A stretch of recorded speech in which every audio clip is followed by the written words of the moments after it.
One of my first memories, of course, is the trams. We had the tram system in Streatham, clanking, noisy old things they were, because I'd come up from Brighton at that time and I was about 16 and I'd never seen trams before. One time you were happy to stay in Streatham. Now you can't wait to get out of it, if that explains how we feel. I mean, you used to see the ladies walk along with their hats and their gloves. Hats, yes. And gloves, yes. And it was a much gentler type of people. Now people were nicer. People had come, as I say, from all over London in their carriages to visit it.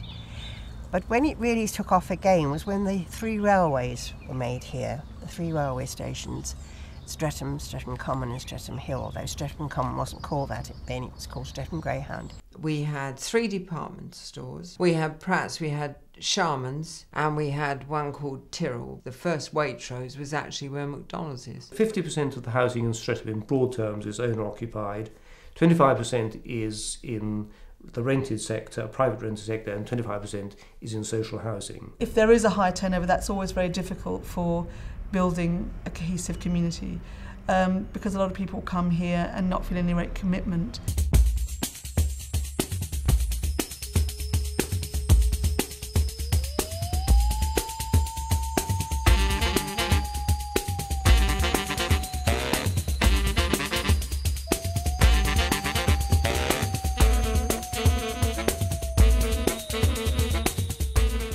There's a lot of concerns about the state of the high road. It has historically been, and I quote, the longest high road, continuous high road in the whole of Europe. It's about 2 kilometres, I think. At one time, sort of more or less unbroken shops, and now the area is being much more sort of divided up. You know, for such a long road, there's a whole pile of, we don't have a decent bookshop, there's barely a shoe shop, and traffic and transport are huge issues for the area.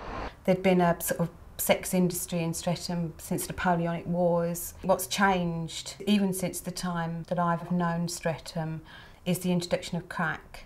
I was just smoking drugs, doing nothing, waking up in the morning, and trying to find ways of smoking more drugs and not thinking about anything, just drugs. Somali, Moroccan, South American, Sri Lankan. We have in Streatham the biggest concentration of South Asian people. When most Jews came to Britain, which is around 1900, the 1890s, just after the year 1900, a lot, of course, came to the East End of London, Whitechapel, Stepney, but a large number of them came over to Brixton and indeed Streatham. First they came to Brixton, and a lot were involved in building up Brixton Market.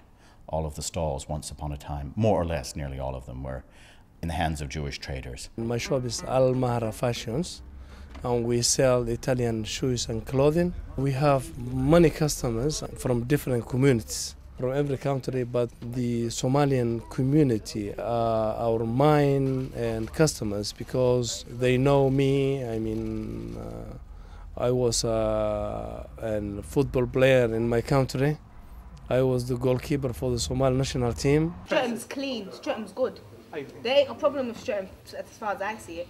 I'd love to live in Streatham. It's just nice houses. They've got some nice houses up the you know. You've got people from every origin basically living in Lambeth, and I think that's what makes Lambeth or Streatham such a vibrant place.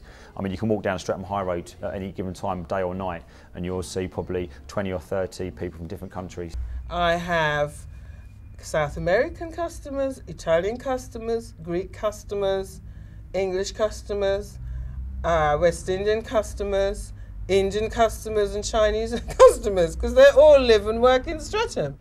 I mean, there are a lot of people around here who want Streatham to get better, and again, they will make it get better. I think it's lovely to walk down the high road.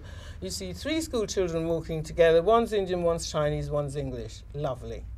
What more can you want in a multicultural society? This is what London's all about.